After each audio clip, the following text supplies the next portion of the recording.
9:23 a.m., January 3rd, 1943. The telegram hit Henry December Kaiser's desk like a 1942. bullet. 3 words, 12 letters. Schenectady broke clean. Kaiser's coffee cup stopped halfway to his mouth. In silence. Around the conference table, ship that was 6 supposed to engineers change the froze war mid-conversation. had shattered overnight. The only sound was the clock ticking While on the the front wall, lines each demanded tick, steel, another the second women closer of the to the home next front ship, built a breaking the miracle next test. crew drowning. One weld at a time. Broke how?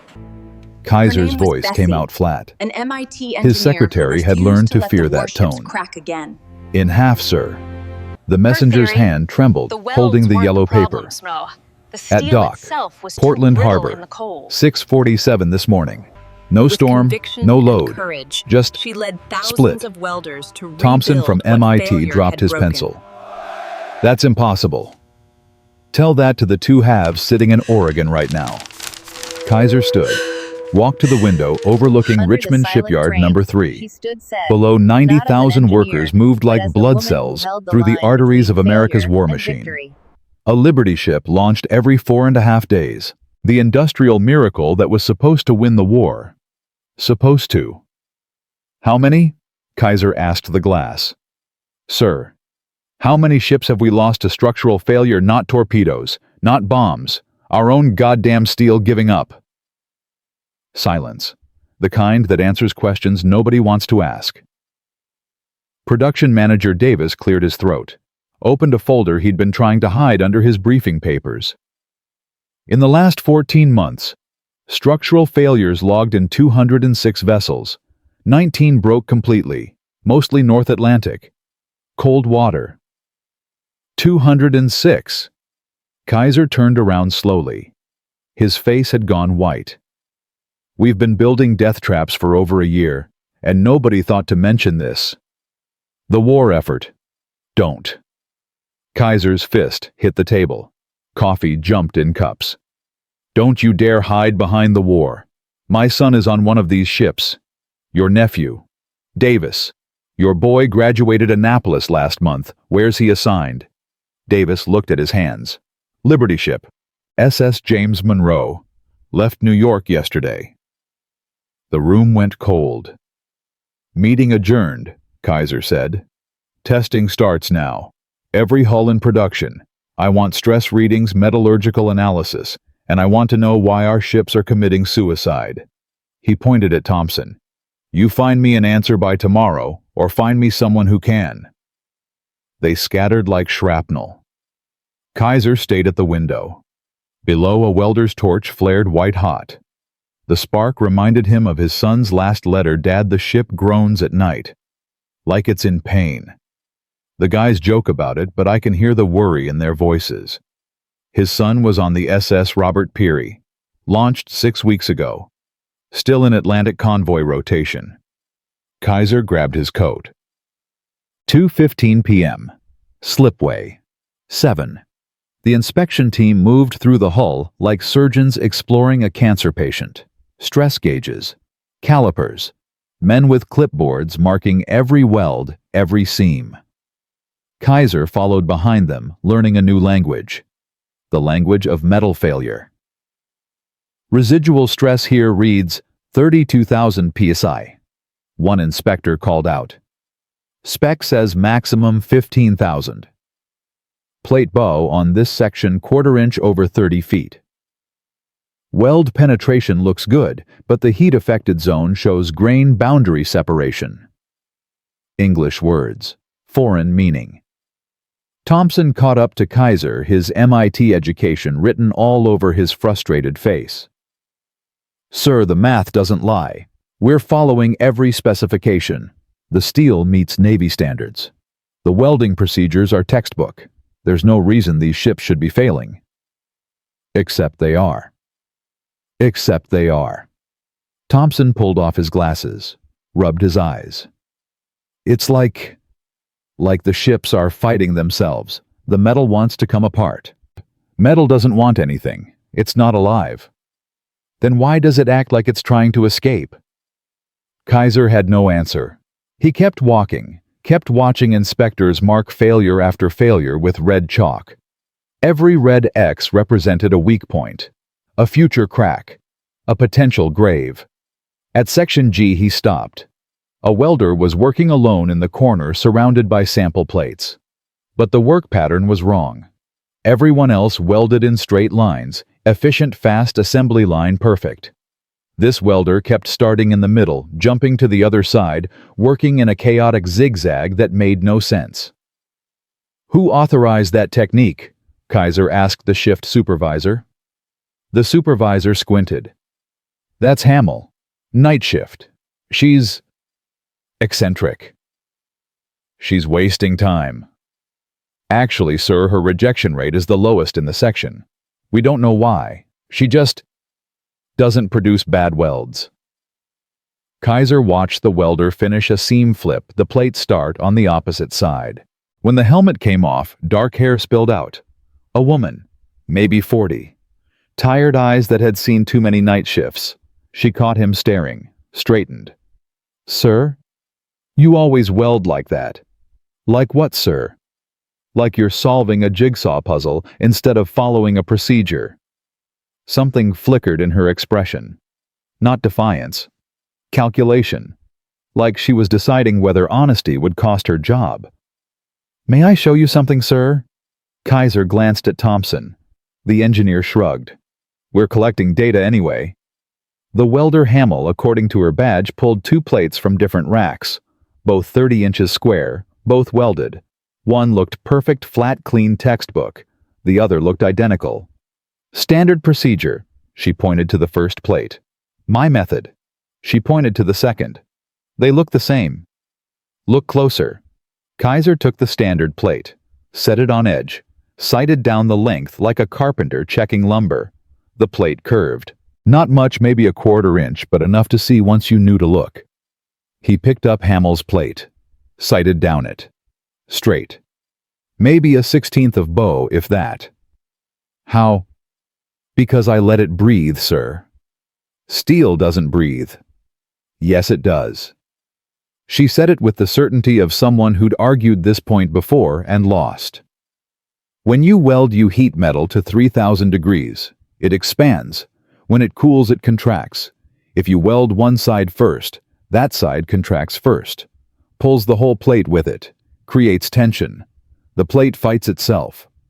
Thompson stepped closer. "So you're suggesting our entire welding methodology is wrong?" "I'm suggesting metal has memory, sir. And if you don't give it room to remember both sides equally, it picks a side. It bends." "That's not in any engineering manual." "No, sir. It's in the steel. You have to listen to it." Thompson laughed. Not cruel, but dismissive. The laugh of a man who'd spent 4 years at MIT learning that knowledge came from textbooks, not from welders with dirt under their nails. Kaiser didn't laugh. He was remembering his son's letter. The ship groans at night. "Show me," he said. "Start to finish. Weld a plate your way." "Sir, I'm supposed to be working production." "This is production. If you're wrong, you've wasted 15 minutes. If you're right..." He didn't finish. Couldn't. Hamill set up a fresh plate, put on her helmet. The torch flared blue-white. She started in the center. Small bead. Maybe 3 inches. Then she flipped the plate, welded the opposite side. Back and forth. Center outward. Never in sequence. It looked wrong. Inefficient. Like watching someone write a sentence by alternating words from each end toward the middle. But when she finished and the plate cooled, Kaiser set it on edge. Flat. Perfectly flat. Thompson was already pulling out a stress gauge. "This proves nothing. One sample." "Test it." Kaiser interrupted. "Test them all. Her plates versus standard procedure. I want numbers by morning." "Sir, this will delay production." "Production of ships that break in half is already delayed. We're just calling it drowning instead of manufacturing defects." Kaiser turned to Hamill. "What's your name?" "Bessie Hamill, sir. Welder 3rd class." "Tomorrow morning, 8 a.m. Building a conference room. Bring your notes. Bring your best explanation for why every engineer in America has been doing this wrong." Bessie's jaw tightened. They won't listen, sir. I know, but you're going to make them anyway. 11:47 p.m. Bessie's apartment. The telegram from the shipyard sat on the kitchen table next to her daughter's asthma medication. Conference 8 a.m. Building A. Mandatory. Mandatory meant fired if you don't show, or fired after you show and they decide you're crazy. Either way, probably fired. Bessie looked at Sarah sleeping in the next room. 7 years old. Lungs that sometimes forgot how to work right. Medical bills that took most of Bessie's paycheck. No husband to help. He'd left when Sarah was 2, said he didn't sign up for sick kids and night shift wives. She could stay quiet. Keep welding. Keep the job. Keep the insurance. Or she could walk into a room full of men tomorrow and tell them they'd been killing sailors because they were too proud to listen to metal. Sarah coughed in her sleep, that wet, rattling cough that meant another hospital trip soon. Bessie opened her notebook. 2 years of observations, sketches of weld patterns, notes about which plates stayed flat and which ones bowed. Stress calculations she'd taught herself from library books after Sarah went to bed. She'd tried to tell her supervisor 8 months ago. He'd patted her shoulder and said, "Sweetheart, you're here to weld, not think. Leave the engineering to engineers." She'd tried to tell the quality inspector 6 months ago. He'd laughed and said, "You know what your problem is. You think too much. Women do that. Overthink. Just follow the procedure."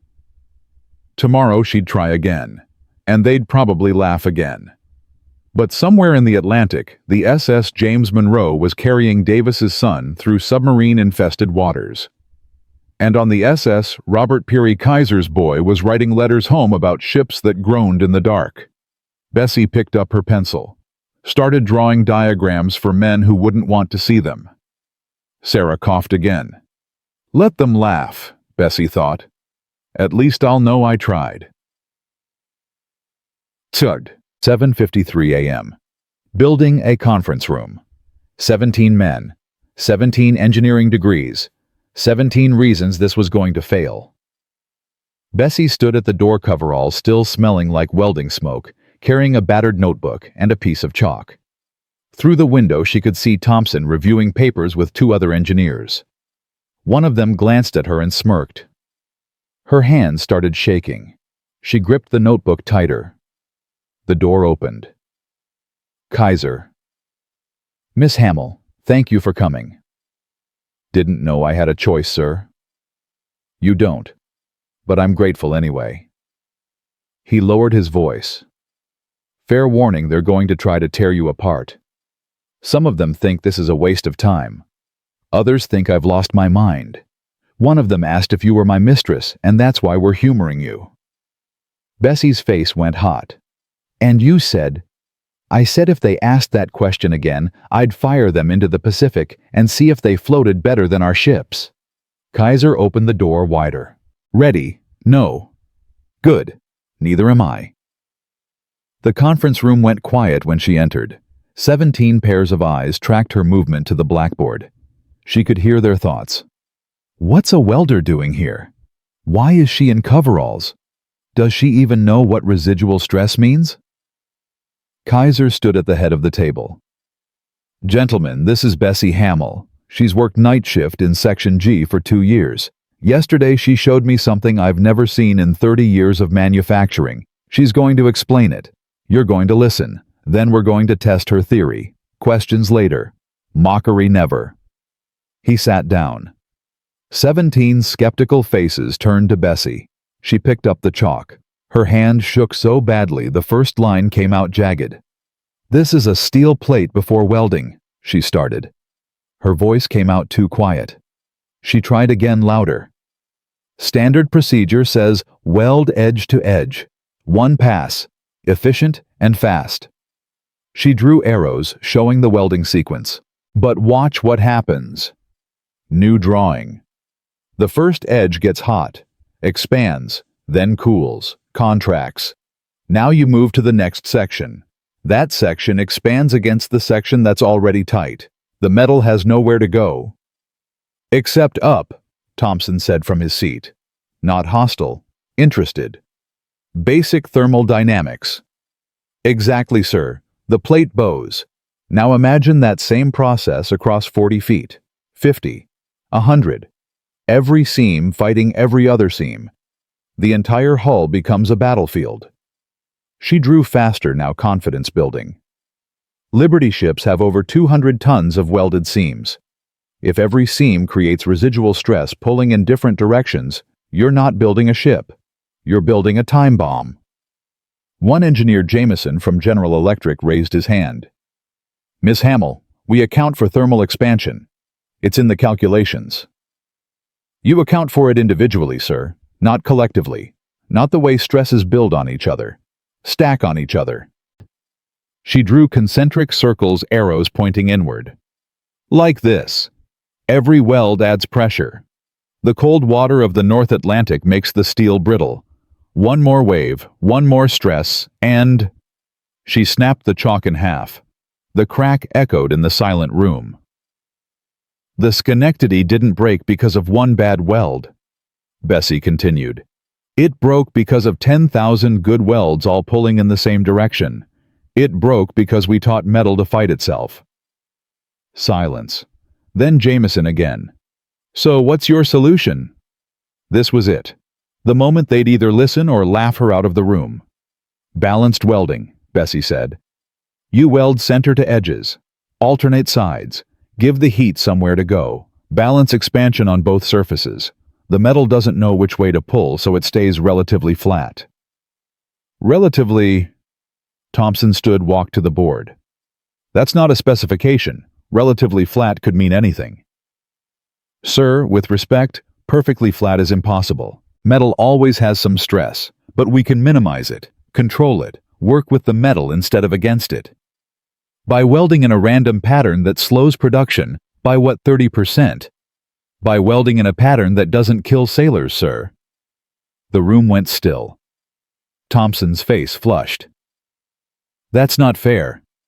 My nephew died on the SS Yorkmar, Bessie said quietly. It broke in half last April. North Atlantic. Water so cold he was dead in 4 minutes. He was 19. I taught him to weld when he was 16. So yes, sir, I take this personally. Nobody spoke. Kaiser stood. The test results came in an hour ago. Miss Hamill's sample plates showed residual stress averaging 12,000 psi. Standard procedure averaged 31,000. Her plates stayed flat within 1/16 inch. Standard procedure bowed up to 3/8. He laid the report on the table. Numbers didn't lie. Her rejection rate in Section G is 2.3%. Section average is 18%. She uses the same equipment, same steel, same shift conditions. The only difference is technique. Thompson picked up the report, read it, passed it to Jameson.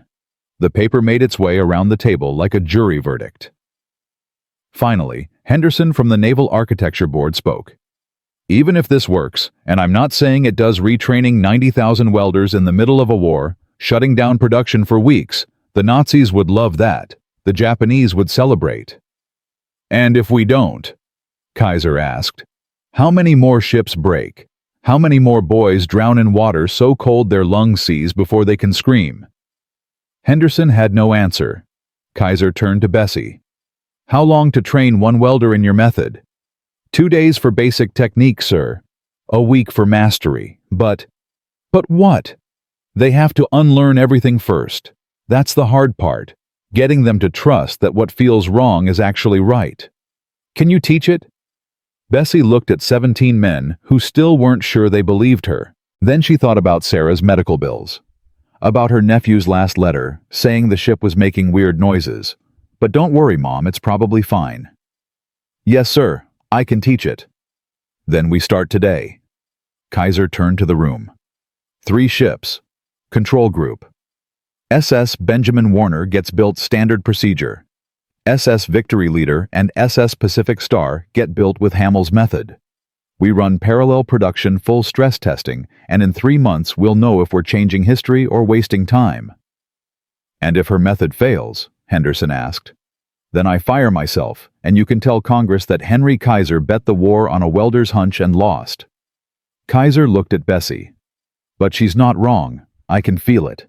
And if you've spent any time actually watching steel instead of just calculating it, you can feel it too. 3 engineers stood and left. Just walked out. Their pride couldn't fit in a room where a woman in coveralls might be smarter than their degrees. 14 remained. Thompson was the first to approach Bessie, extended his hand. "I'm sorry about your nephew." She shook it. His grip was firm, respectful. "Teach me," he said. "Show me how to hear what you hear." One by one the others came forward. Not all of them. Not even most. But enough. Kaiser watched from the corner, thinking about his son on the SS Robert Peary. Thinking about all the suns on all the ships breaking apart in cold, dark water. Please, he thought, please let her be right. Outside the shipyard continued its roar, metal on metal, hammers and cranes, the sound of war being built one weld at a time. But in Building A quieter revolution had started, one where listening mattered more than knowing, where feeling mattered more than calculating, where a woman who smelled like welding smoke and stayed up late with a sick daughter had just challenged an empire of engineering pride, and somehow, impossibly won.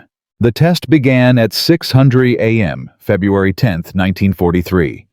3 ships, 3 futures, 1 truth waiting to be proven or destroyed. Bessie stood at the entrance to Slipway 4, watching 200 welders file past her into the morning cold. Some nodded. Most looked away. A few made jokes just loud enough for her to hear. "There goes the professor. Think she'll teach us to curtsy while we weld? My wife's got opinions too. That's why I work night shift." Thompson appeared at her elbow. "Ignore them." "I've been ignoring men my whole life, Mr. Thompson. I'm good at it."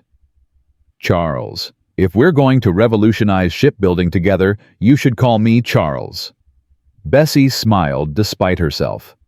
"Your MIT professors know you're taking orders from a woman with a high school diploma." "My MIT professors taught me math. You're teaching me something they never could." He pulled out a leather notebook, already filled with her diagrams copied in careful ink. "How metal thinks." "Metal doesn't think." "Then why does it feel like it does?" Before Bessie could answer, a voice cut through the morning. "Hamill, you're needed in Section G. Now." Her supervisor, Morrison. Face like a clenched fist, voice like gravel in a garbage disposal. He'd been the first to laugh 8 months ago when she'd tried to explain balanced welding. Now, he was assigned to manage the test, and his humiliation wore him like an ill-fitting suit. "What's the problem?" Thompson asked.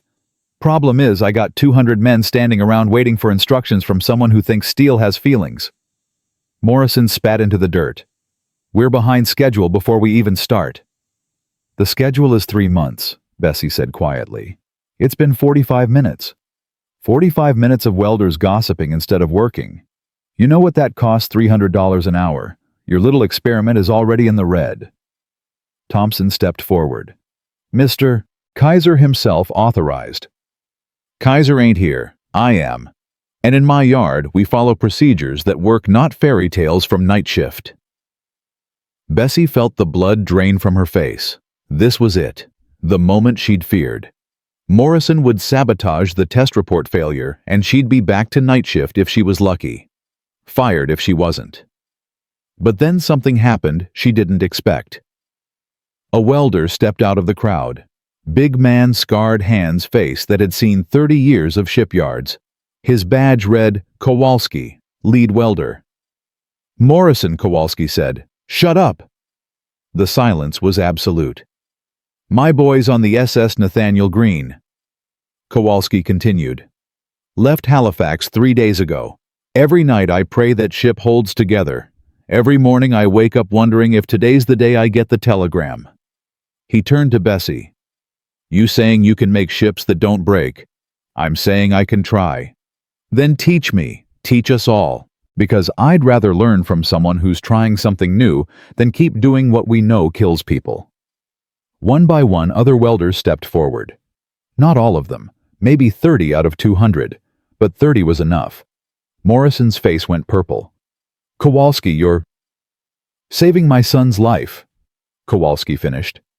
"Fire me if you want, but you'll have to fire the rest of us too. And good luck building ships with no welders." Morrison looked at the crowd, calculated, realized he was outnumbered by basic human decency. "Fine," he spat. "But when this fails, and it will fail, I'm reporting every minute of wasted time to Kaiser personally." He stalked off. Bessie exhaled. Her hands were shaking again. "Miss Hamill?" Kowalski's voice was gentler now. "Where do we start?" She looked at 30 faces, 30 pairs of hands that had spent years learning one way, now willing to unlearn everything because someone they loved was at sea. "We start," Bessie said, "by forgetting everything you think you know about welding."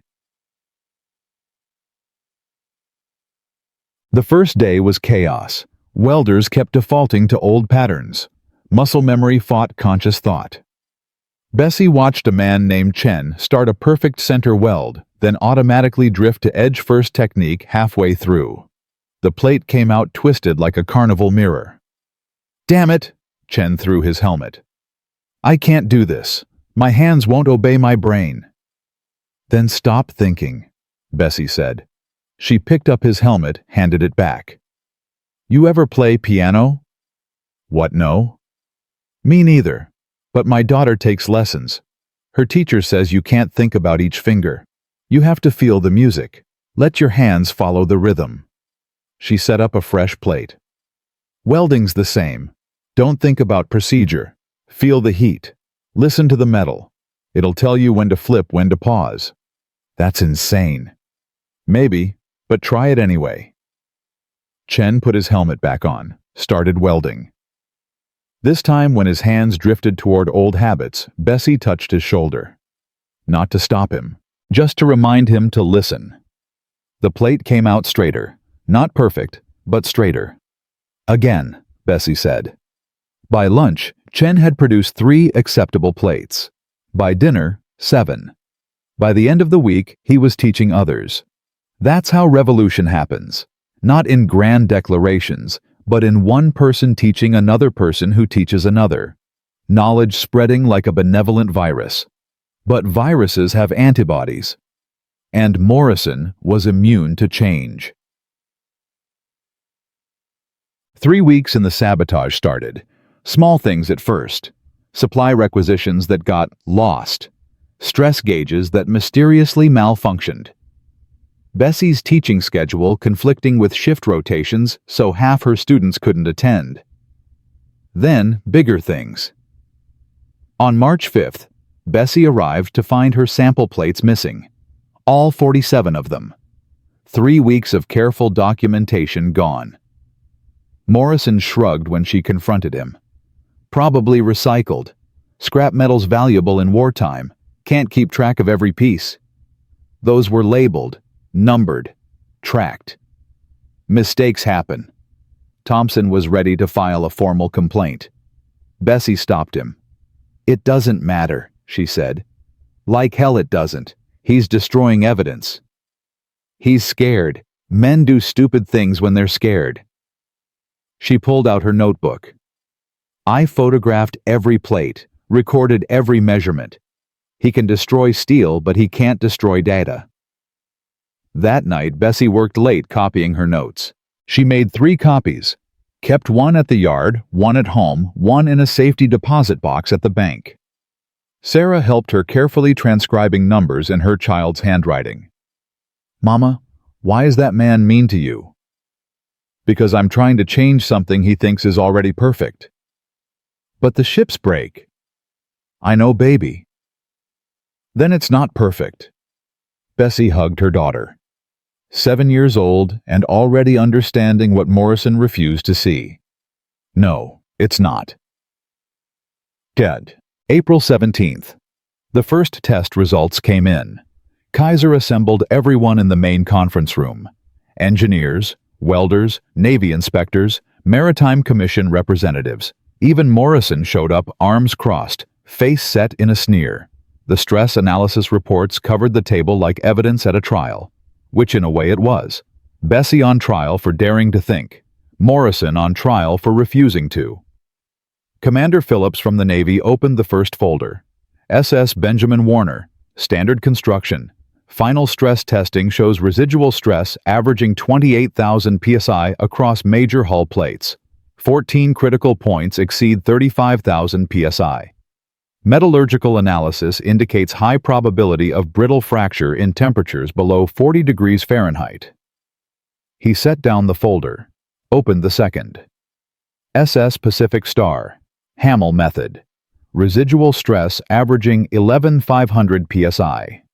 No critical points exceed 18,000 psi. Metallurgical analysis shows grain structure consistent with controlled thermal cycles, significantly reduced fracture risk. The room erupted. "That's impossible," someone shouted. "The measurements must be wrong."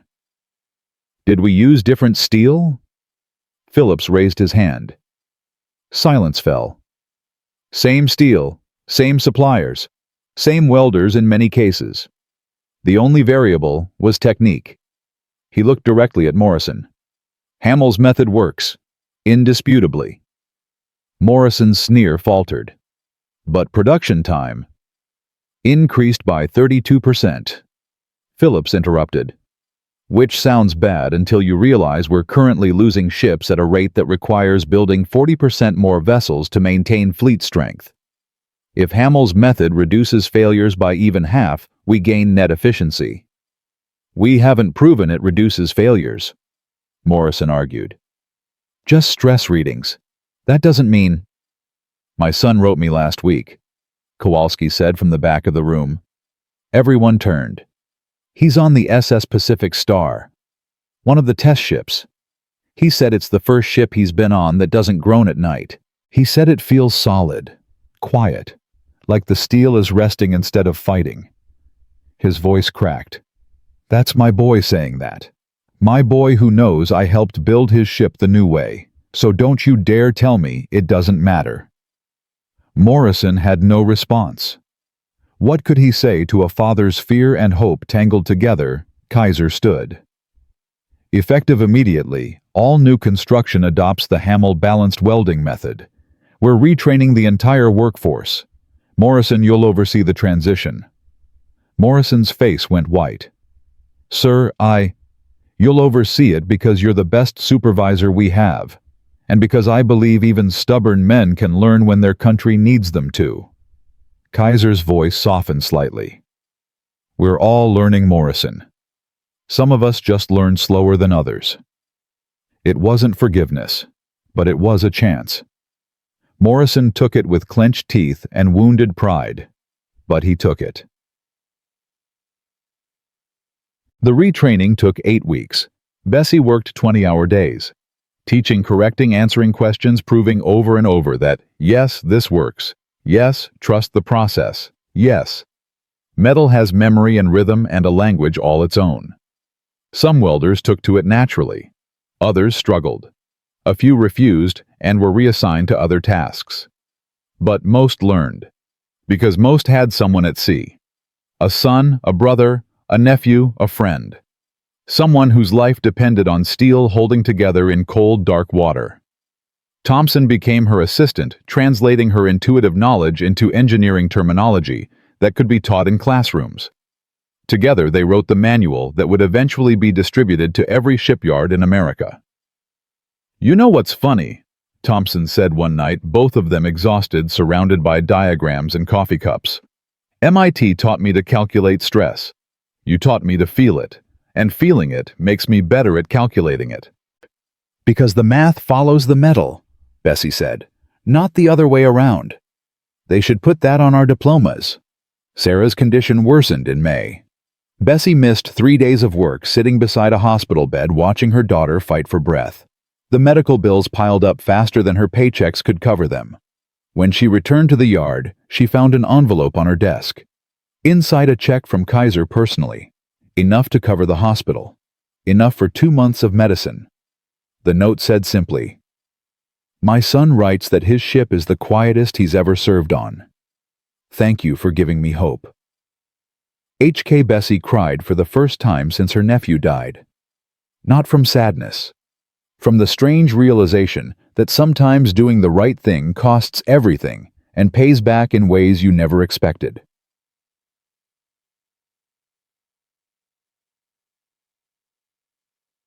June 15th, launch day for SS Victory Leader, the first ship built entirely with balanced welding, 3 months from keel to launch. Every weld placed by welders who'd learned to listen to steel instead of just joining it. Bessie stood on the platform beside Kaiser. Below them, 90,000 workers had stopped to watch. This ship was their declaration, their proof, their rebellion against the tyranny of, "We've always done it this way." The champagne bottle broke. The ship slid into the water, clean, smooth, perfect. And everyone held their breath waiting for the sound they all feared. The crack, the groan, the metallic scream of steel coming apart. It never came. The ship sat in the water like it belonged there. Quiet, solid, at peace. The cheering started slowly.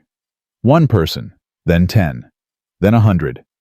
Then the entire shipyard erupted in a roar that could probably be heard in Oakland. Kowalski found Bessie in the crowd, grabbed her in a bear hug that lifted her off her feet. "My boy's ship is next. They're transferring him to the SS Pacific Hope, named after what you gave us." Bessie couldn't speak, could only nod. Morrison approached awkward, clearly uncomfortable, extended his hand. "I was wrong. About you.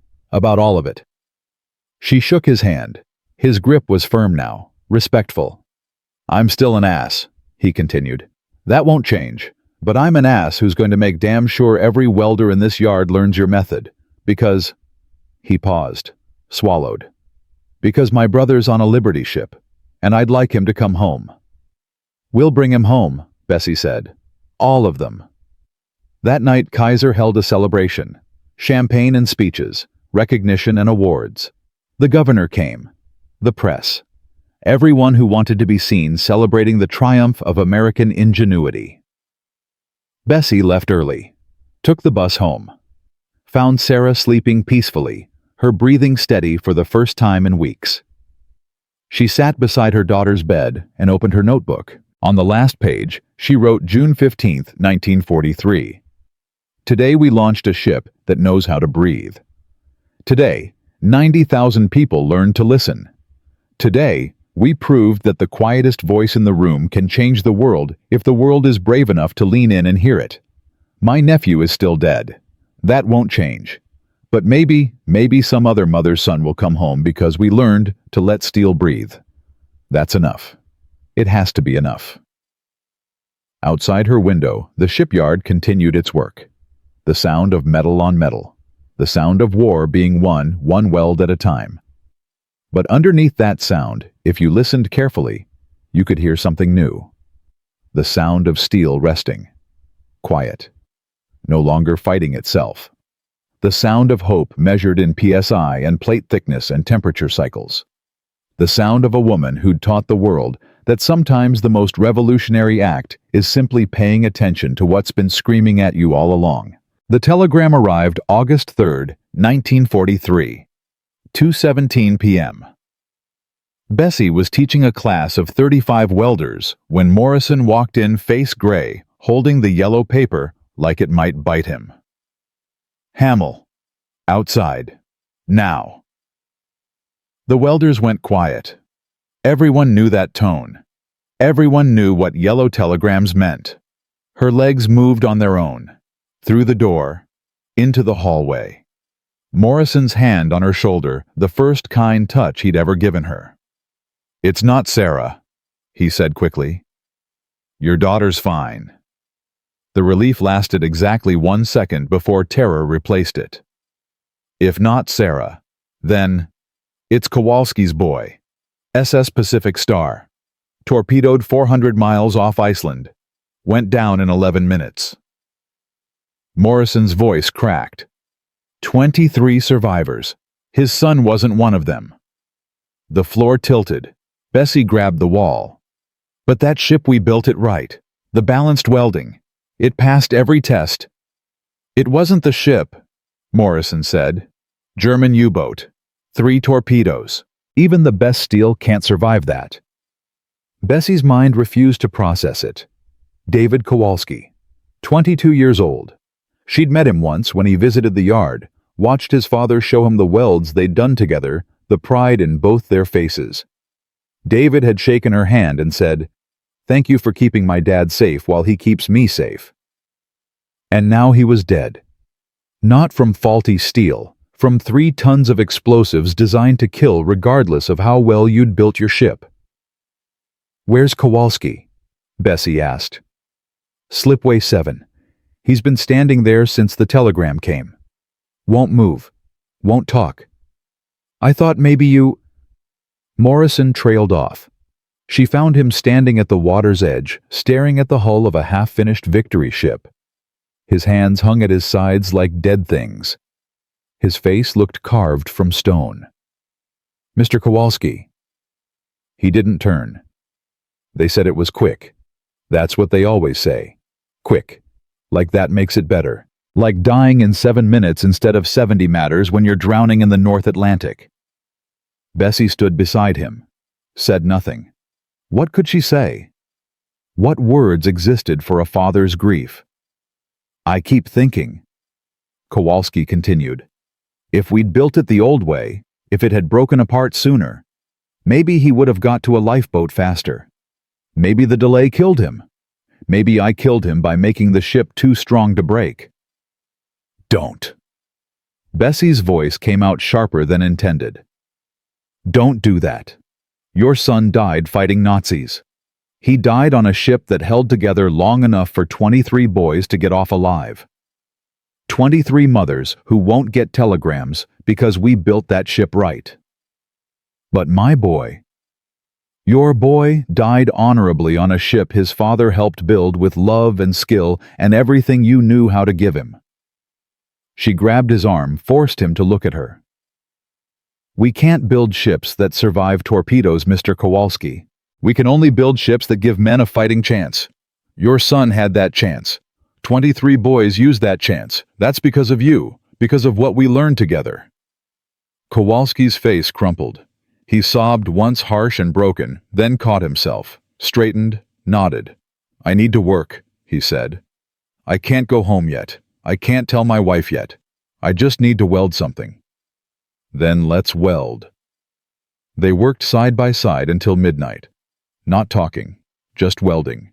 The rhythm of heat and metal and controlled chaos. The only language they both spoke fluently. At 11:47 p.m. Kowalski set down his torch. "My wife's pregnant. 3 months. David was going to be a big brother." He laughed bitterly. "Now he's going to be a ghost at the dinner table." Bessie had no words. She just gripped his shoulder and held on while he shook. The next morning, 17 more telegrams arrived. Ships sunk by U-boats, mines, aerial attacks. Some were Liberty ships with old construction. Some were Victory ships with balanced welding. The torpedoes didn't care about technique. Kaiser called an emergency meeting. His face had aged 10 years overnight. "We're losing ships faster than we can build them," he said without preamble. "The Germans have refined Wolfpack tactics. They're targeting convoys, overwhelming escorts. Our ship's old method or new are dying at a rate of 43 per month." "So what do we do?" Thompson asked. "Build faster. Build more.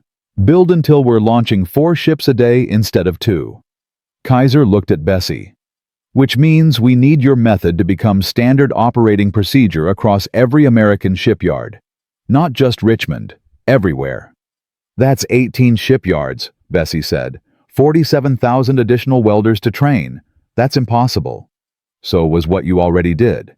But you did it anyway." Kaiser slid a folder across the table. "The Navy's authorizing a training program. You'd travel to each yard, spend 2 weeks teaching supervisors who'd then train their crews. 6 months, total deployment, full military contractor status, triple your current pay." Bessie stared at the folder. Didn't open it. "What about Sarah?" She needs her medication every 6 hours. She needs me home when her breathing gets bad. The Navy's arranged for a private nurse. Full-time. Best in California. All expenses covered. Kaiser's voice softened. Bessie, I know what I'm asking. But David Kowalski died yesterday. 17 other boys died yesterday. And today, 40 more will die. We can't stop the torpedoes. But we can give every single one of them the best chance possible. She thought about her nephew, about Kowalski's son, about all the telegrams that hadn't been sent yet but would be. When do I leave? Tomorrow. First stop Brooklyn Navy Yard. They're our biggest bottleneck. That night, Bessie packed a single suitcase. Sarah sat on the bed, watching, small and fragile, and too young to understand why her mother had to leave. You're going to save people, Sarah said, not a question. A conclusion drawn from 7 years of watching her mother choose sacrifice over safety. I'm going to try. Mama, when you come back, will the war be over? Bessie knelt, hugged her daughter. I don't know, baby. But when I come back, more boys will have a chance to come home too. Sarah's asthma inhaler sat on the nightstand. Bessie picked it up, held it like a talisman. This small metal cylinder represented every reason she wanted to stay, and every reason she had to go. Mrs. Chen will take care of you, Bessie said. She'll make sure you take your medicine, and I'll call every night, I promise. I know. Sarah hugged her tighter. I'm scared, but I'm proud. Is that weird? No, baby, that's brave. The train to New York left at 6:00 a.m.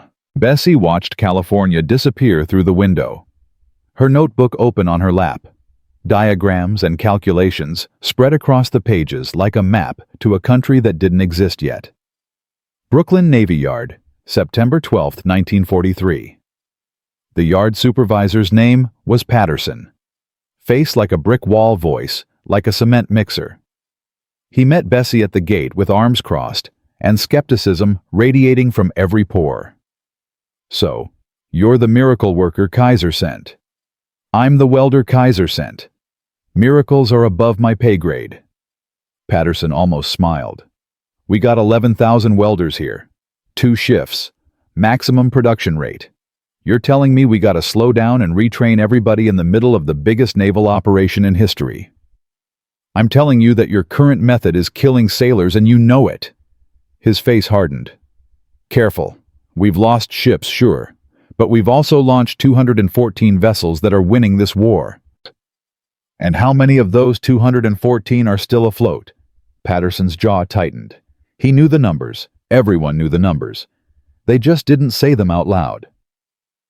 My son's on the SS Benjamin Harrison, Patterson said quietly. Liberty ship. Old construction. Left Murmansk 3 days ago.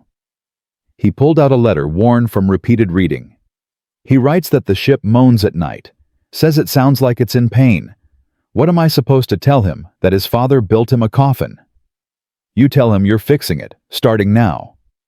Patterson stared at her, then nodded once. You got 2 weeks. Make them count. Brooklyn was harder than Richmond. The welders were older, more experienced, more convinced they already knew everything. Bessie faced 50 men on the first day, every single one of them radiating hostility. I've been welding since before you were born, one man said. Name tag read Dubois. You gonna tell me I've been doing it wrong for 30 years? I'm going to tell you that 30 years ago, we weren't building ships this size, this fast, with this much stress. The war changed the rules. We have to change with it. By listening to steel. Dubois laughed. Others joined in. What's next, consulting our horoscopes? Bessie walked to the demo table. Set up 2 plates. You weld one your way. I'll weld one mine. We'll measure the results and let the steel decide who's right. Dubois stepped forward. You're on. They worked in silence. Dubois fast and confident, decades of muscle memory flowing through his hands. Bessie slower, more deliberate, feeling each pass, listening to the metal's response. When they finished, Bessie pulled out calipers, measured Dubois's plate. 0.32 inches of bow across 36 inches. She measured her own. 0.08. 4 times flatter, she said quietly. And that's after 1 plate. Imagine a whole ship. Imagine every seam fighting every other seam because we're too proud to admit we might be wrong. Dubois stared at the numbers. Do it again. They welded 3 more plates. Same results every time. By the 4th plate, Dubois was asking questions. By the 5th, he was trying her technique. By the 6th, he was teaching the man next to him. That's how it went in every yard. Resistance. Demonstration. Reluctant acceptance. Gradual conversion. Some men never learned. Some learned but refused to teach others. But most came around because most had someone at sea, and love is a stronger motivator than pride. Philadelphia Navy Yard, October 1943. 9,000 welders in 4 weeks. Norfolk, November 1943. 14,000 welders in 5 weeks. 3 supervisors walked off the job rather than teach women. Bessie trained their replacements personally. New Orleans, December 1943. Christmas away from Sarah. Phone calls where her daughter coughed through carols, and Bessie cried in a hotel room afterward, wondering if saving strangers was worth losing time with the one person who mattered most. But the telegrams kept coming. Not to Bessie to the yards. Yellow paper announcing losses. SS Richard Hovey broken in half, 43 dead. SS John P. Gaines torpedoed and sunk, 19 survivors. SS Elihu Root fractured keel, limped into port, but declared total loss. Every telegram Bessie saw she memorized. Every name became a weight she carried. Every death a reminder that she wasn't working fast enough, teaching well enough, saving enough lives. Portland, January 1944. The yard where SS Schenectady had broken exactly 1 year before. The supervisor took Bessie to the spot, showed her where the 2 halves had floated like obscene sculptures. We never figured out why, he admitted. Just that morning ship was whole. That afternoon 2 pieces. Like God reached down and snapped it for fun. It wasn't God, Bessie said. It was us. We heated metal until it hated itself, then expected it to carry boys across the ocean. She knelt, touched the dock where the ship had died. This doesn't happen anymore. Not if we do this right. Training resumed. Bessie taught until her voice gave out, then taught through the hoarseness. She welded demo plates until her hands cramped, then kept welding. She answered the same questions in 18 different yards, explained the same principles to skeptical men who all thought they were unique in their resistance. But slowly, yard by yard, welder by welder, the method spread. By March 1944, every major American shipyard had adopted balanced welding. Production slowed initially 28% decrease in launch rate. Congress demanded investigations. Newspapers ran headlines, Kaiser's gamble, slower ships for safer seas. Then the data started coming back. Ships built with balanced welding showed 73% fewer structural failures. Even when torpedoed, they lasted longer, gave crews more time to evacuate. The survival rate on Victory ships was nearly double that of early Liberty ships. The numbers didn't lie. Boys were coming home who wouldn't have otherwise. But not all of them. Never all of them. March 15, 1944. Bessie was in Seattle when the telegram found her. Not yellow this time. White. Personal. From Kaiser. SS Robert Peary hit mine off Norway.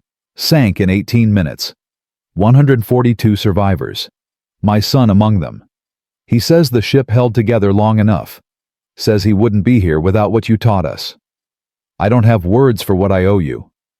H.K. Bessie read it 3 times. Kaiser's son alive.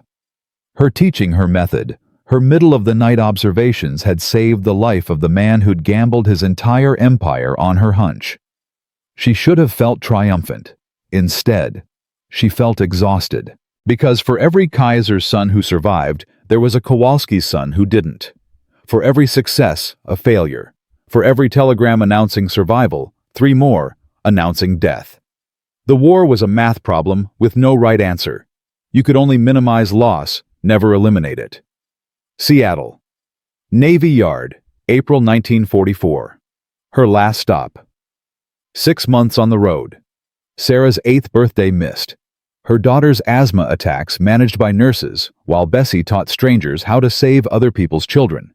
The guilt was a physical thing heavy in her chest, like bad welding stress concentrations in her heart that no amount of technique could fix. On her final day, a young welder approached her. Couldn't have been more than 19, face still soft with youth, not yet hardened by war. "Miss Hamill, I'm shipping out next week. Volunteered for the Merchant Marine. They're putting me on the SS Pacific Crown. Victory ship, built with your method." He swallowed hard. "I just wanted to say thank you. My mom's terrified, but I told her the ships are better now, because of you." That helped her sleep. Bessie looked at this boy man heading into submarine-infested waters on a ship built with techniques she'd taught. If he died, would it be despite her method, or because she hadn't taught it well enough? "What's your name?" "Marcus Webb, ma'am." "Marcus Webb, you come home safe. You hear me? You come home and you tell your mother that I made you a promise that ship will hold. It'll hold against everything the ocean throws at it. And if it doesn't, if something happens..." She gripped his shoulder. "If something happens, you fight. You survive. Because every boy who comes home proves we did something right." He nodded, eyes bright. Too young, too brave, too fragile. The train home took 4 days. Bessie stared out windows at a country she'd crossed 6 times in 6 months, teaching a war's worth of welders how to listen to metal. Her notebook was full. Her body was exhausted. Her heart was empty. Richmond Station, April 23, 1944. Sarah waited on the platform with Mrs. Chen, skinnier than before, paler, but alive and smiling, and running into her mother's arms like Bessie was the only gravity that mattered. "You're home?" Sarah whispered into her mother's neck. "I'm home." That night, tucked into her own bed for the first time in half a year, Bessie dreamed of ships.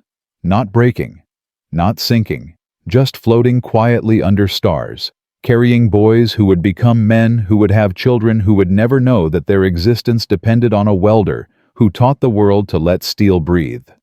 She woke at 3:00 a.m. to Sarah's coughing, administered medication, held her daughter until the breathing steadied. Through the window she could see the shipyard lights still burning, night shift still working, still welding, still building ships with the technique she'd spread across the country like gospel. And somewhere in the Atlantic, the Pacific, the Arctic boys were sleeping in bunks on ships that groaned less, broke less, gave them better odds. Not perfect odds.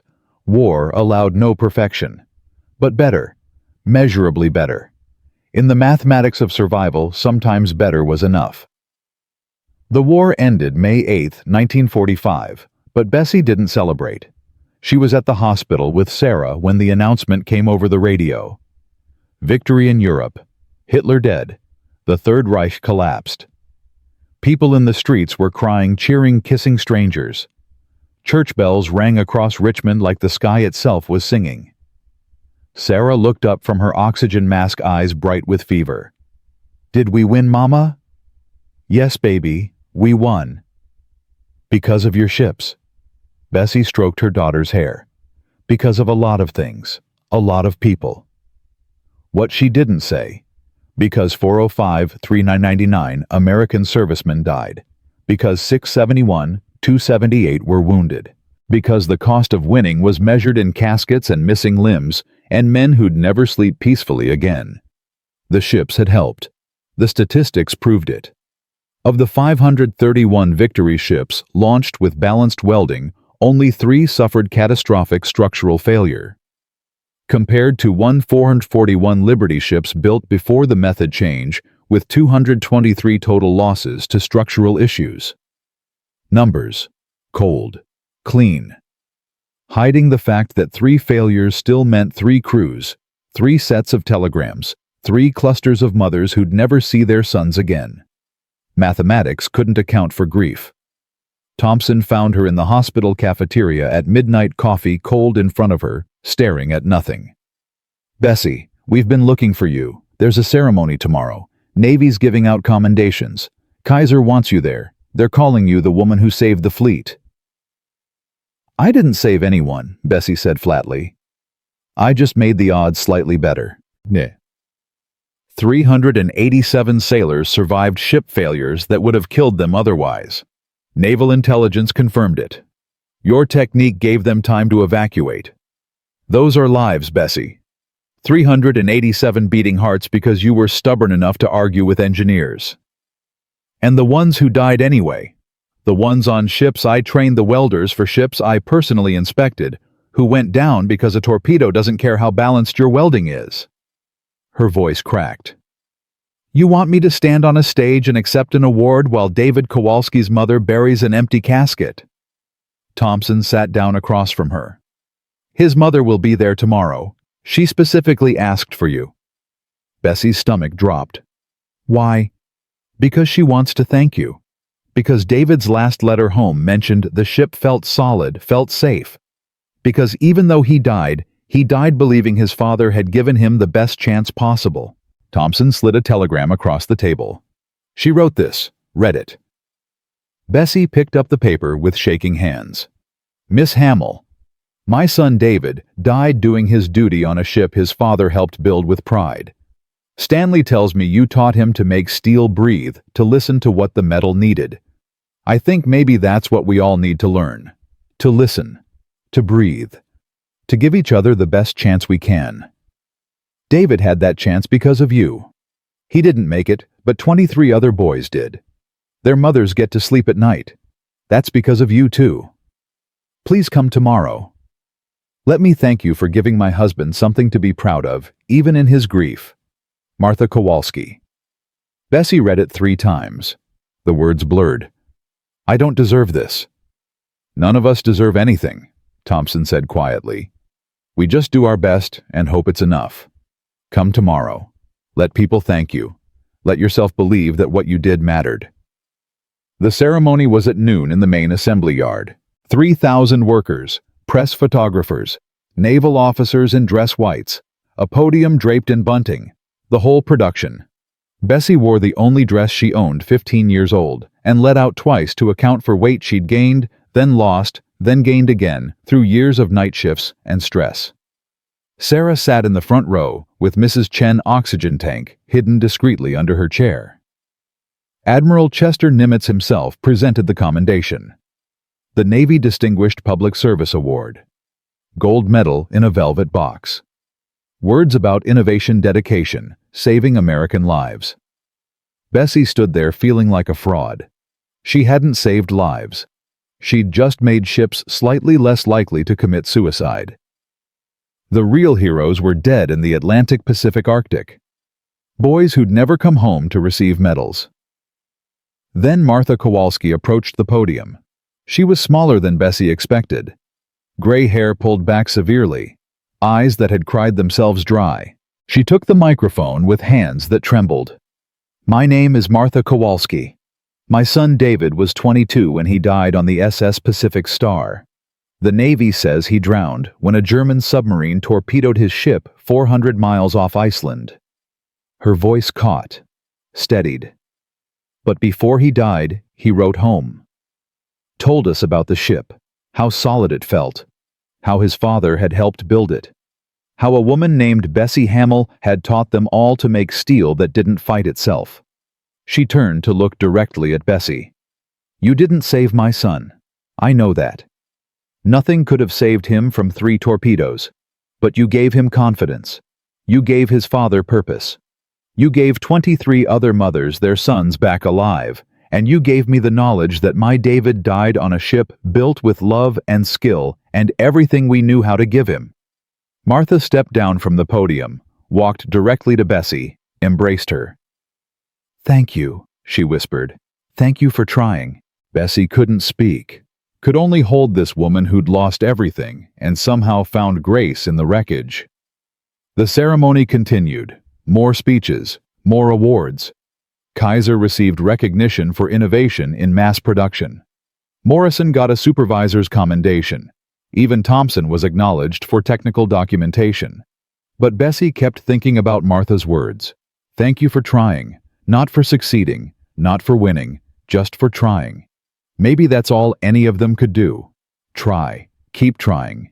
Even when the trying wasn't enough, even when boys still died, even when victory cost more than anyone wanted to pay. After the ceremony, Bessie found Morrison smoking behind the assembly building, hiding from the celebration. You avoiding the party too? She asked. He stubbed out his cigarette. Doesn't feel right, celebrating. My brother made it home, but he's different. Won't talk about what he saw. Wakes up screaming. The ship held together, but he didn't. Morrison's voice went rough. How do you fix that? How do you weld a man's mind back together? I don't know. Me neither. He lit another cigarette. I was wrong about you. I know I said it before, but I need to say it again. I was wrong and my pride almost cost lives, and I'm sorry. You changed. That's what matters. Did I, or did I just learn to hide it better? He laughed bitterly. I still think women should be home with their kids. I still think welding is men's work. But I also know that you're better at it than me, and that pisses me off, and I can't figure out if that makes me honest or just a different kind of ass. Bessie almost smiled. At least you're thinking about it. Most men never get that far. Yeah, well, war changes things. Doesn't mean we understand the changes. He flicked ash. Your daughter doing okay? For now, the medicine helps. But she's fragile, always will be. My wife's pregnant. Third kid. I keep thinking, what kind of world am I bringing them into? We won the war, but it feels like we lost something in the winning. Morrison looked at her. You ever regret it, pushing so hard? Missing time with Sarah. Every single day. But you do it again. Every single day. He nodded. Stubbed out the second cigarette. Well, for what it's worth, I'm glad you did, even if it makes me an idiot for not listening sooner. That evening, Bessie took Sarah to the waterfront. The same place she'd stood with Kaiser 2 years earlier, watching ships break themselves in slow motion. Now the slips were empty. Production had slowed with Germany's surrender. Japan was next, everyone said. A few more months, maybe a year. Sarah held her mother's hand, oxygen mask hanging around her neck like a strange necklace. Mama, why do people die in wars? Because countries disagree, and sometimes disagreements turn violent. But you didn't fight. You just made things. Sometimes making things is fighting. Sometimes the best weapon is knowing how to build something that doesn't break. Did your ships break? Some did. Not as many as before, but some. And people died on those ships.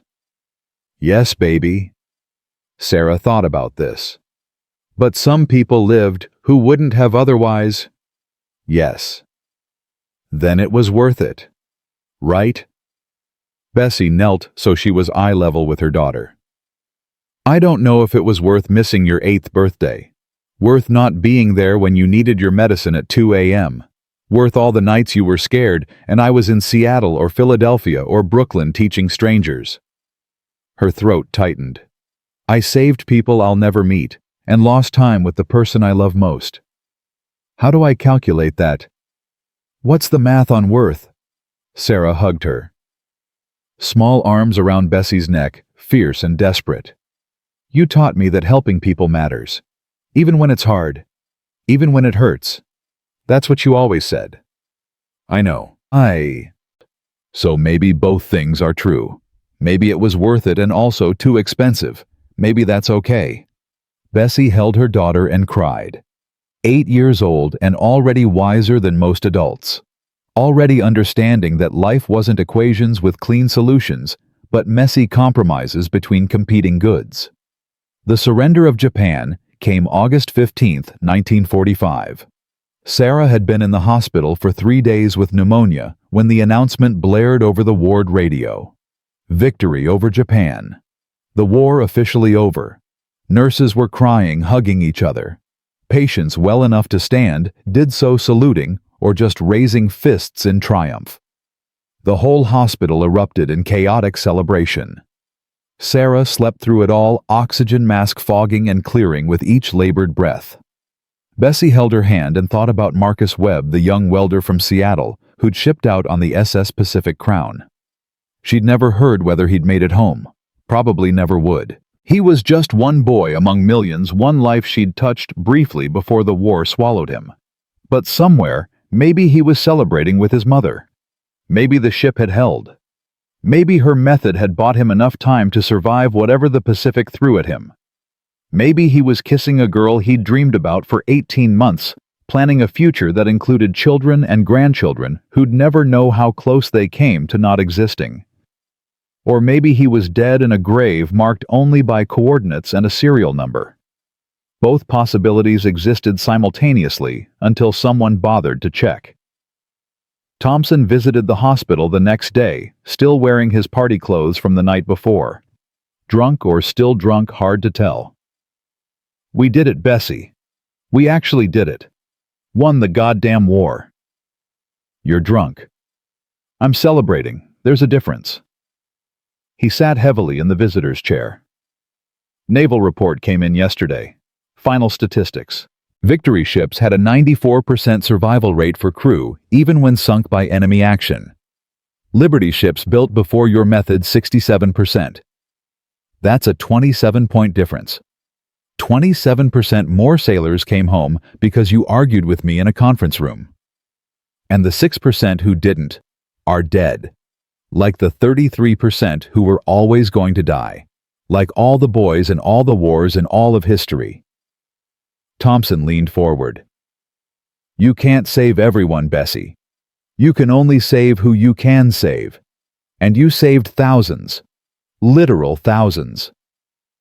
"It doesn't feel like enough. It never does. That's how you know you did something that mattered." Sarah stirred in her sleep, coughed. Bessie adjusted her oxygen mask, checked her temperature. Still elevated, but lower than yesterday. "How is she?" Thompson asked. "Fighting, like always." "She's strong, like her mother." "She's fragile, like everyone." Thompson stood to leave. Paused at the door. "Kaiser's shutting down half the yards. War production ending. Thousands of workers getting pink slips, including me. My contract's up in 30 days. What will you do?" "Teach, maybe. MIT offered me a position. Engineering professor. I'd get to tell students about the welder who made me question everything I thought I knew." He smiled. "You'll be in textbooks, Bessie. In 50 years, engineering students will study balanced welding and learn your name." "I don't care about textbooks. I care about boys coming home." "I know. That's why you deserve to be in them." After he left, Bessie sat alone with her sleeping daughter and thought about legacy. What did it mean to be remembered? Did it matter if your name lasted when the people you loved didn't? Sarah would survive childhood, but barely. Her lungs were scarred, damaged, compromised. She'd never run without wheezing, never climb stairs without stopping, never lived the easy life that healthy children took for granted. And that was Bessie's fault too, in a way. Choosing work over vigilance. Choosing other people's sons over her own daughter's needs. The math didn't work. It never worked. Richmond Shipyard closed its final slip September 30th, 1945. The last Victory ship launched to empty fanfare. Most workers had already left, finding jobs in automobile plants construction, anything that didn't require building machines of war. Bessie attended the closing ceremony with Sarah. The yard looked strange quiet, missing the constant roar of production. Ghost of noise hanging in the air, where hammers and torches used to sing. Kaiser gave a speech about patriotism, innovation, American ingenuity. He thanked the workers, called them heroes, promised they'd always be remembered for what they'd built. Then it was over. Just like that. 3 years of 18-hour days, night shifts teaching, arguing, proving fighting. Over because the war was over and the country didn't need ships anymore. What happens now? Sarah asked. I don't know, baby. We figure it out. Will you teach again? Maybe, if anyone wants to learn. I want to learn. Bessie looked at her daughter. Learn what? To weld. Like you. To make things that don't break. You're 8 years old. So you were someone once before you were the woman who saved the fleet. I can be someone too. Bessie felt something shift in her chest. Pride maybe. Or hope. Or just the recognition that her daughter was tougher than damaged lungs and absent mothers, and a world that didn't know what to do with girls who wanted to build things. Okay, Bessie said. I'll teach you. When you're older. When your lungs are stronger. Promise? Promise.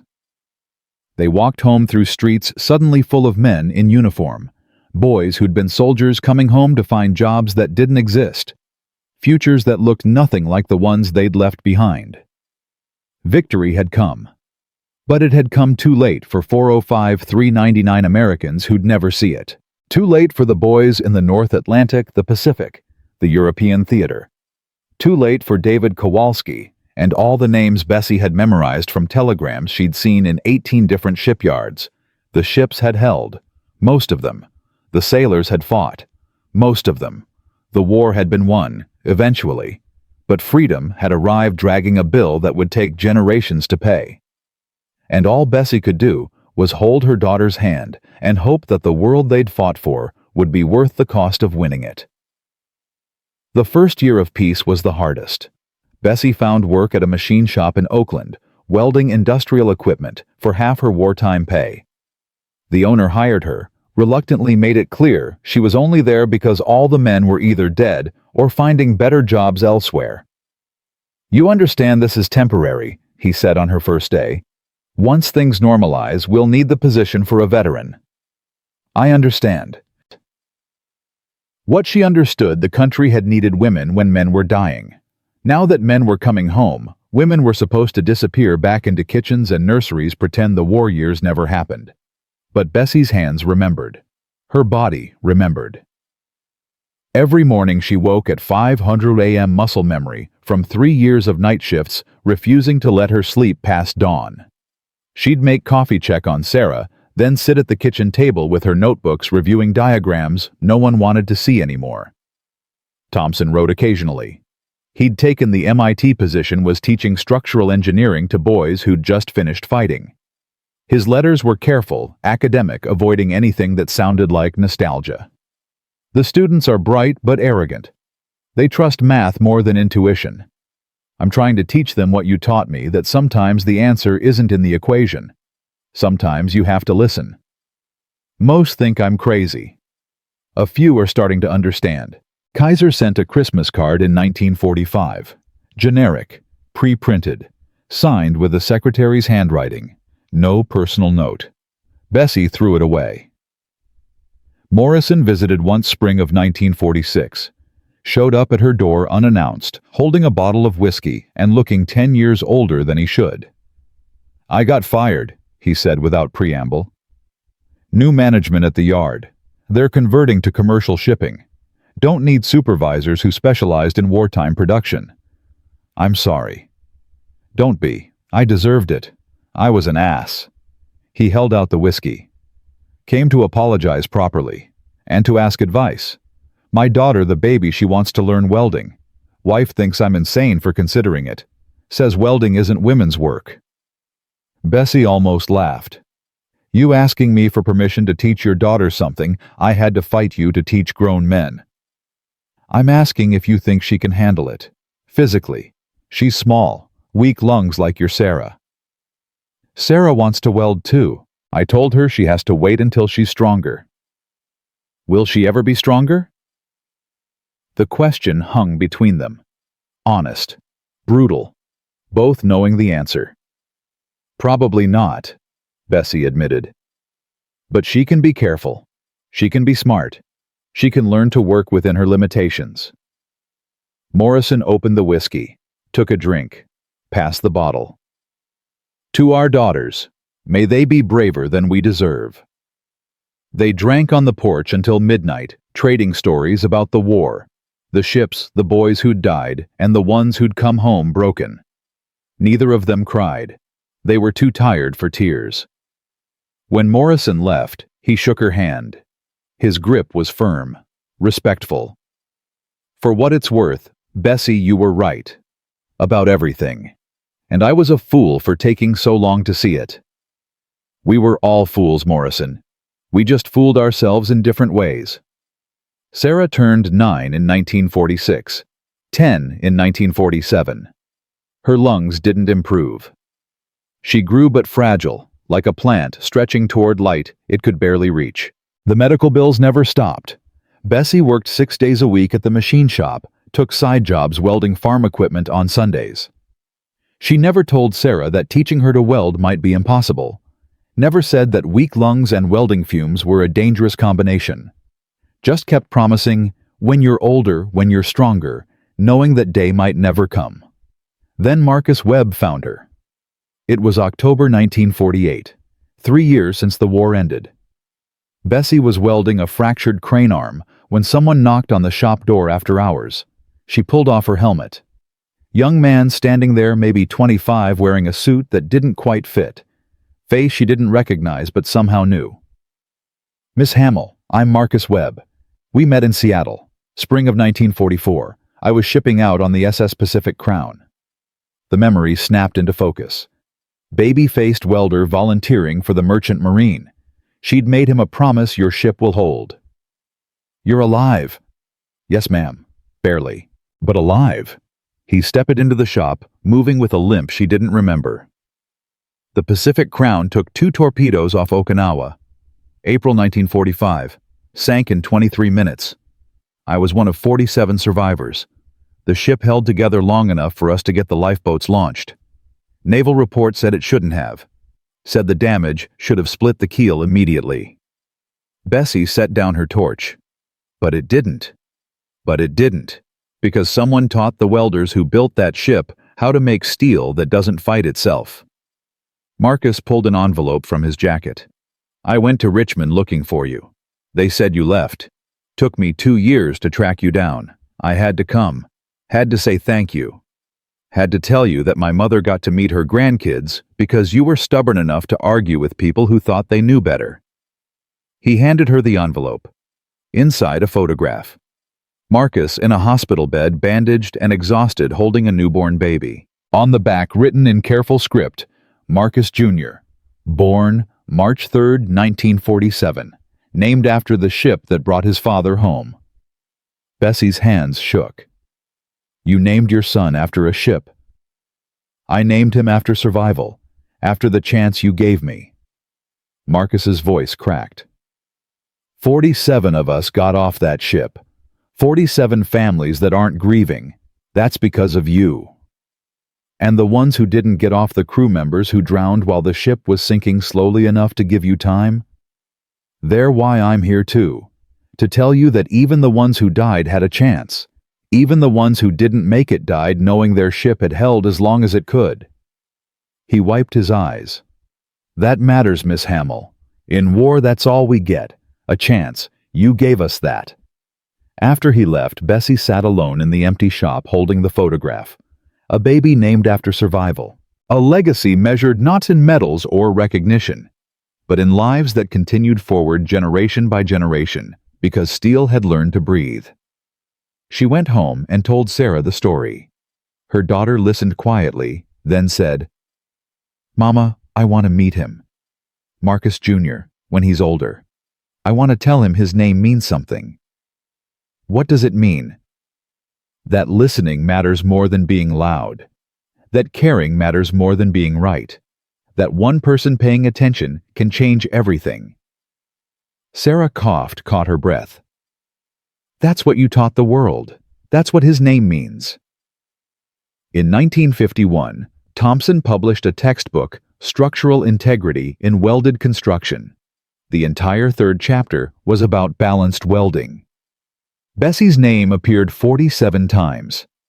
Diagrams she'd drawn in chalk on shipyard walls were now printed in ink, distributed to engineering students across the country. He sent her a signed copy with a note. "They're calling it the Hamill method now.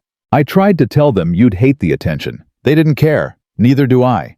You changed how we build. That deserves a name." Bessie showed Sarah the textbook. Her daughter ran her fingers over the printed diagrams, tracing the weld patterns like they were sacred text. "You're famous, Mama." "I'm documented. That's different." "Why?" "Because famous means people know your face. Documented means people know your work. I'd rather be the second." "Because the work matters more than the person. Because the work survives when the person doesn't." Sarah thought about this. "Then I want to be documented too. Someday. When I'm strong enough to weld." "You will be. Promise?" Bessie looked at her daughter, 12 years old. Oxygen tank beside the couch, medical textbooks scattered around her because she'd started reading about her own condition, trying to understand the enemy living in her chest. So much fight in such a fragile body. "I promise I'll try."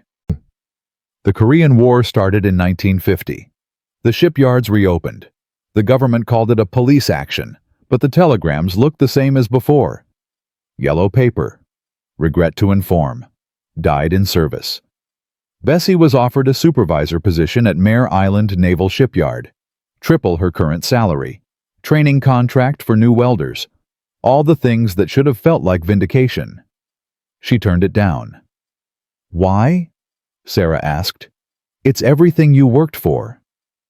"I worked to save lives. I did that. Now I'm working to keep you alive.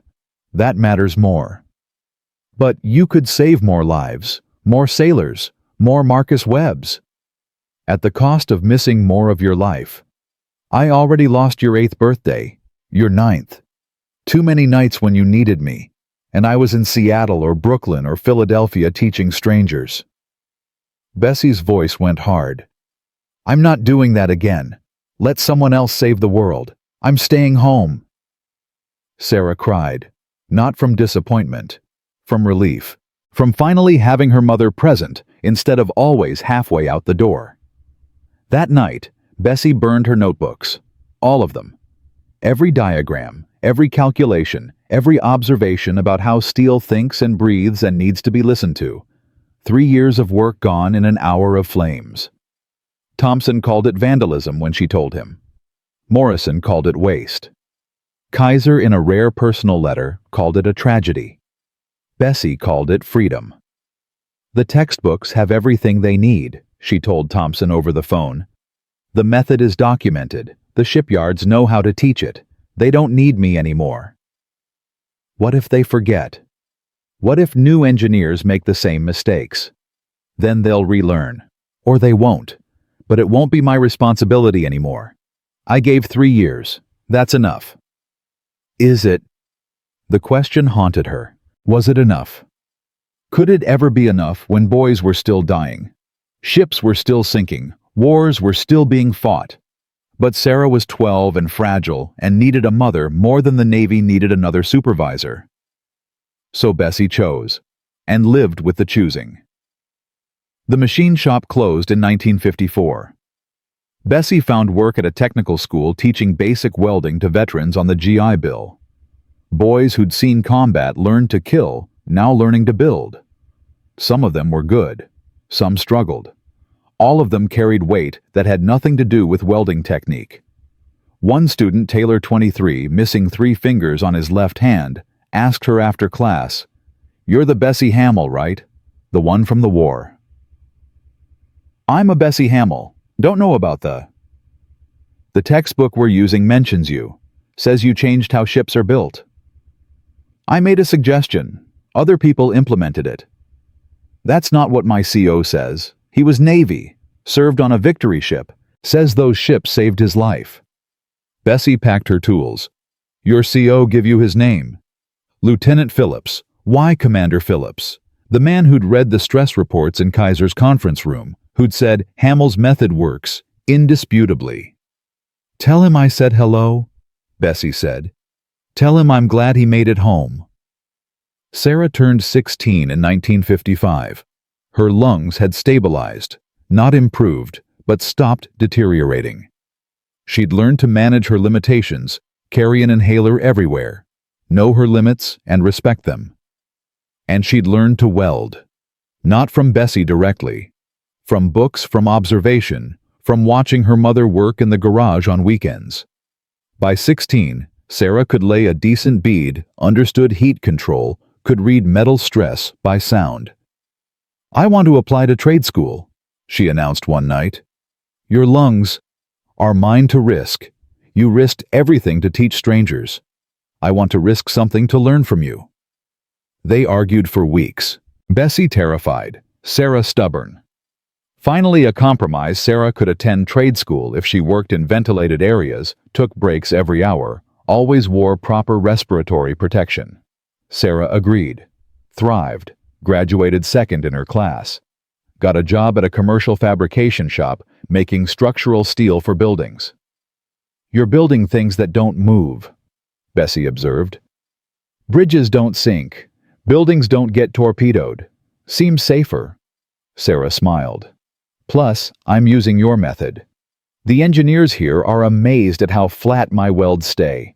I told them I learned from the woman who taught the world that metal has memory." What did they say? They said they didn't know you had a daughter. I said, "That's because you chose me over fame." They didn't know what to say to that. Marcus Webb Jr. wrote Bessie a letter in 1959. He was 12. The letter was careful, clearly supervised by his father, but the sentiment was authentic. "Dear Miss Hamill, my dad says I'm named after a ship you helped build. He says you saved his life by teaching people to listen to steel. I don't understand welding yet, but I understand listening. My teacher says I'm good at it. Dad says that's because I'm named after survival, and survival requires paying attention. I wanted to say thank you for paying attention when nobody else would. Sincerely, Marcus Webb Jr." Bessie kept the letter in her wallet. Read it when the medical bills got too high, when Sarah had bad lung days, when she wondered if any of it had mattered. The letter said it had. That was enough. Henry Kaiser died in 1967. The obituaries called him an industrial titan, the man who'd built ships faster than the enemy could sink them. They mentioned Liberty ships, Victory ships, the miracle of American production. Some mentioned Bessie. Most didn't. At the funeral, Thompson found her in the back row. "He talked about you, in his last years. Said you were the bravest person he ever employed. Said you'd argued with him when everyone else just agreed. He gambled his empire on a welder's hunch. That's braver. Or stupider. Hard to tell the difference sometimes." Thompson sat beside her. Gray now stooped, but eyes still sharp. "I'm retiring next year. MIT wants me to write a memoir. Engineering history. They want chapters on the war, the ships, the Hamill method. Would you be willing to be interviewed?" "No." "Bessie, the work is documented. My name is in textbooks. That's enough. I don't need to be remembered. I need Sarah to graduate college. I need her to breathe without pain. I need to know that the life I chose, staying home instead of saving the world, wasn't a mistake." It wasn't. "How do you know?" Thompson pointed at Sarah, sitting 3 rows ahead, oxygen tank discreetly hidden, talking quietly with Kowalski's widow. "Because she's here, alive, whole, building things that last. That's not a mistake. That's a different kind of saving." Morrison died in 1969. Heart attack. His daughter, the one who'd wanted to learn welding, spoke at the funeral. She was a structural engineer now working on the Bay Area rapid transit system. She thanked her father for teaching her that stubbornness and growth weren't opposites. "He was wrong about a lot of things," she said. "Wrong about women. Wrong about change. Wrong about who deserved to be listened to. But he learned. Slowly, painfully, reluctantly, but he learned. That's all we can ask. That people admit when they're wrong and change anyway." Bessie attended the funeral with Sarah. Her daughter was 30 now, married to another welder, pregnant with her first child, despite doctors saying her lungs couldn't handle it. "I'm scared," Sarah admitted after the service. "Of what?" "That I'll die and leave my baby without a mother. Like you almost did.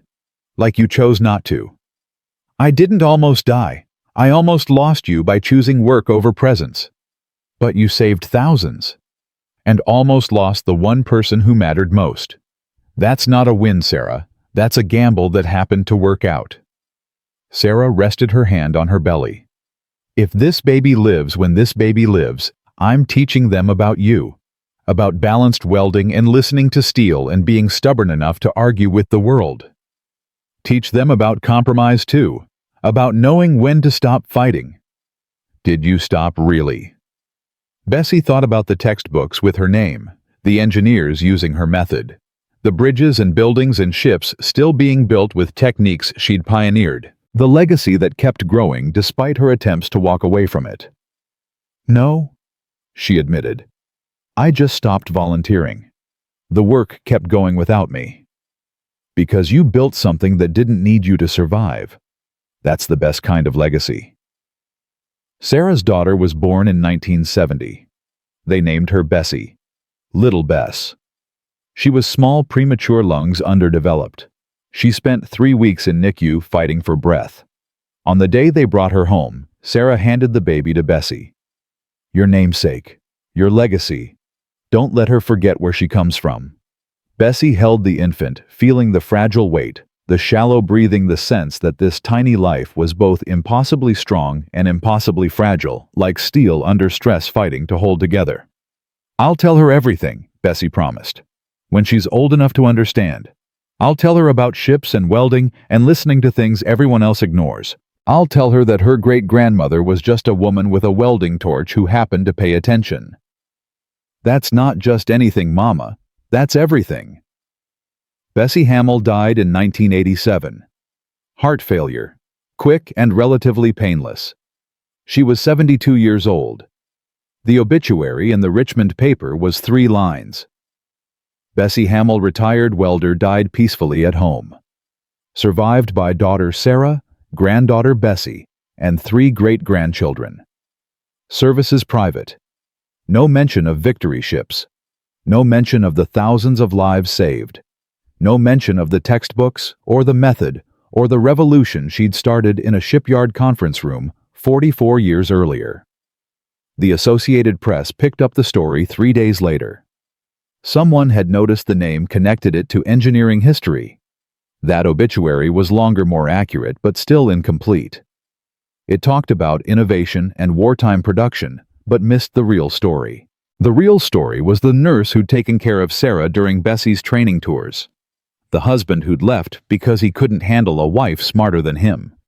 The grandson who became a structural engineer because his grandmother told him stories about steel that breathed.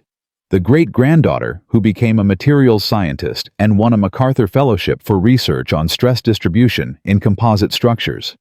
The real story was the lives that branched outward from one woman's stubbornness, multiplying through generations, touching people who'd never know her name, but lived in a world made safer because she'd refused to be quiet. Thompson gave the eulogy at the public memorial MIT organized. He was 84, wheelchair-bound, but his voice was strong. Bessie Hamill taught me that intelligence isn't about degrees or credentials. It's about paying attention. She taught me that innovation comes from questioning assumptions, especially the ones everyone agrees on. She taught me that the quietest voice in the room might be the most important one if you're brave enough to listen. He paused, looked at the crowd of engineers, welders, students. We build things today because Bessie Hamill insisted that steel has a language, that metal remembers, that if you work with material instead of against it, you create something that lasts. That philosophy, that respect for the physical world, that's her real legacy. Not the ships, the listening. Little Bess, not so little anymore, 47 years old. Professor of materials science at Stanford, approached the lectern after Thompson finished. My great-grandmother told me once that she didn't want to be famous. She wanted to be useful. And then she wanted to be forgotten so she could focus on the people she loved. Bess smiled. She got 2 out of 3. She was useful. She focused on us, but forgotten, no. We don't forget people who change how we see the world. We don't forget people who teach us that caring is a form of genius.